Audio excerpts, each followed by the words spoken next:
Hi guys, so around this time of year, there's usually a load of different highly anticipated games released, and this has had me thinking about hype quite a bit, and who more often than not is at fault for creating the misrepresentation of games that is often associated with hype. Whenever a new major video game is announced, there is always some degree of hype surrounding it. You know, we've heard this story before. A new game is announced and people get excited for it. As time moves on, some new footage of the game is revealed and more people start speaking about it. And then when it's finally released, people buy it and then have to make a decision on whether it lived up to expectations or not. Over the past few years, there have been several situations where hype resulted in the vast majority of the gaming community being highly disappointed in a particular game because quite simply they just expected so much more from the title. These situations often lead to many pondering on why exactly a game is so disappointing and where the misrepresentation of its contents came from.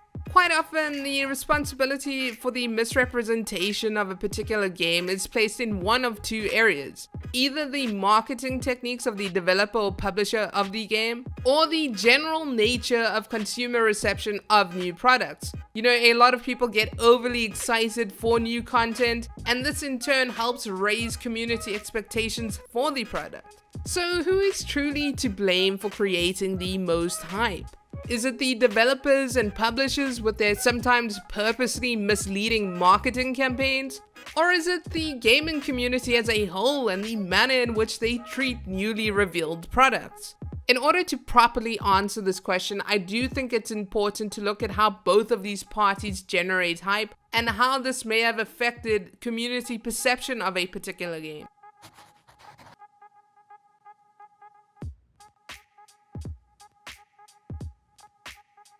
So there have been many different occasions in which publishers have advertised a game as having certain features, and then those features were not present in the final version of the game. You know, arguably most games see some sort of change over the development process that may see the final version of the game differ somewhat from what was first displayed. But this should never be to the point where people actually quite simply cannot relate the preview footage to the actual game. Over the past few years, we've seen the gaming community react in this manner to several different games for several different reasons. For example, let's have a look at No Man's Sky, which was probably the most anticipated game of 2016 and also probably the most overhyped game of all time. This game was being advertised to have features that were quite simply unbelievable to most gamers. Some of these features included 18 cotillion planets to explore, which would be infinitely procedurally generated and vastly different from one another.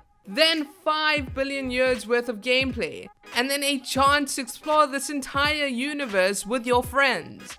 With this all in mind, there is no surprise as to why No Man's Sky created a load of excitement within the gaming community, because these promises sound absolutely incredible. Unfortunately, the final version of the game fell very far short of what was initially promised in the advertising campaign of the game.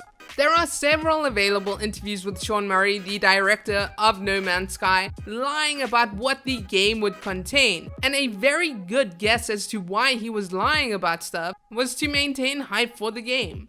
The amount of backlash Hello Games received from the gaming community for releasing No Man's Sky in the state that they did really needs no mention. I'll say just this, that being investigated for false advertising is a pretty good sign of a very bad backlash. We all know that advertising campaigns are there to make people excited about a new game, but developers or publishers should never lie about what a game will entail because, you know, unsurprisingly, it creates expectations that the game will actually contain the features advertised. It's also important to remember, if you advertise a game with features that aren't actually possible to produce and then release a product that does not meet the advertised standards, it could not only create resentment towards the actual product, but also perhaps a culture of distrust with regards to the developer or publisher's future products. Perhaps a very good example of this can be seen with Ubisoft and their Watch Dogs series. People were so angered by the first entry into the series that they decided not to purchase its sequel, which is supposedly a really good and fun experience.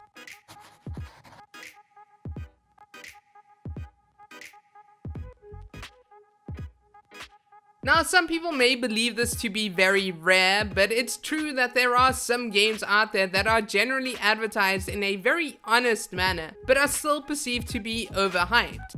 The reason for this is often that prior to the release of a new game, there is consumer excitement and discussion surrounding it, and this often raises expectations for the game in some degree. For example, go read the comments for any sort of news or trailer for Red Dead Redemption 2, and guaranteed you will find people saying that this game is going to be the greatest thing ever because the first one was so good, and Rockstar is a reliable publisher. You know, it's very difficult not to believe that a game will be somewhat good when there is a load of community excitement surrounding it.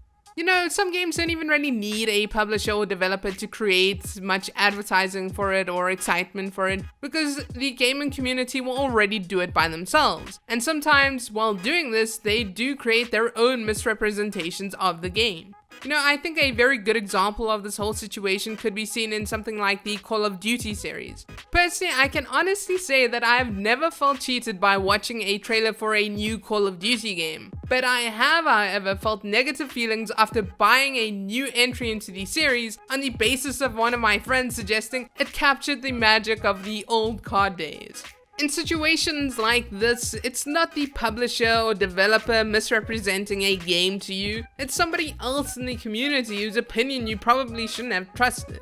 A lot of people believe that even critically acclaimed games that have been generally positively received from the gaming community as a whole also tend to be affected by hype by making many players ignore the flaws in them. You know, games like these also have the potential to prompt disappointment in players that play these games on the basis of a glowing recommendation.